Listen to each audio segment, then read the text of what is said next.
Hello student, स्वागत है आप सभी का अपनी क्लासेस में। तो आज हम करेंगे क्लास 10th का पॉलिटिकल साइंस का चैप्टर फर्स्ट, जो कि है पावर शेयरिंग, जो कि दो स्टेट्स के बारे में दिया गया है यहाँ पे, कंट्री के बारे में, बेल्जियम के बारे में और श्रीलंका के बारे में।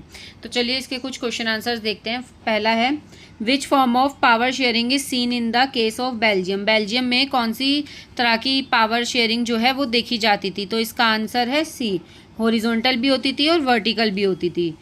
क्वेश्चन नंबर सेकंड है, what was the main cause of conflict in Sri Lanka. Sri Lanka में मेन कॉज क्या था लड़ाई का? कॉन्फ्लिक्ट मतलब होता है लड़ाई, तो आंसर है लैंग्वेज एंड एथनिक डिफरेंस। मतलब वहाँ के लोगों की लैंग्वेज जो थी वो अलग अलग थी और मतलब कल्चर भी उनका काफ़ी अलग था।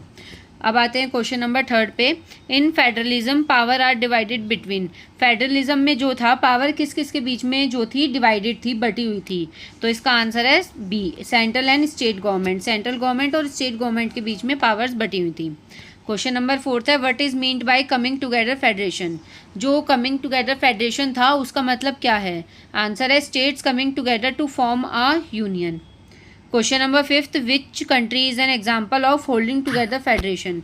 होल्डिंग टुगेदर फेडरेशन का एग्जाम्पल कौन सी कंट्री का हम लोग ले सकते हैं? आंसर है इंडिया को, हम उसके एग्जाम्पल में इंडिया को ले सकते हैं। Question number sixth, what does centralization mean. Decentralization का मतलब क्या होता है? आंसर है distribution of power to local levels, local levels पे पावर का बंटना। Question number seventh, which level of government is added in decentralization. Decentralization में कौन से लेवल की गवर्नमेंट आती है? तो आंसर है local level.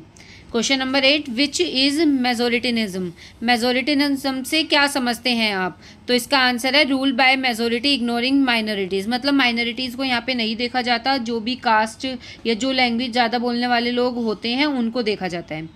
Question number 9, which factor is essential for a successfully democracy. Democracy को सक्सेसफुल रखने के लिए कौन सा मतलब फैक्टर इसमें से ज़रूरी है? इसेंशियल मतलब ज़रूरी, तो आंसर है C, respect for diversity. And last question, which party system exist in India. India में कौन सा पार्टी सिस्टम है? तो इसका आंसर है मल्टी पार्टी सिस्टम। अब यहाँ पे मैं आपसे दो क्वेश्चन पूछना चाहती हूँ। फर्स्ट है, sharing of power between centre and state is called. जो पावर स्टेट गवर्नमेंट और सेंटर गवर्नमेंट के बीच में बटी हुई होती है उसे क्या कहते हैं? और क्वेश्चन नंबर सेकंड है, rule by the people is called. जहाँ पर लोगों का शासन होता है उस चीज़ को क्या कहा जाता है? आंसर कमेंट करें। Thank you for watching.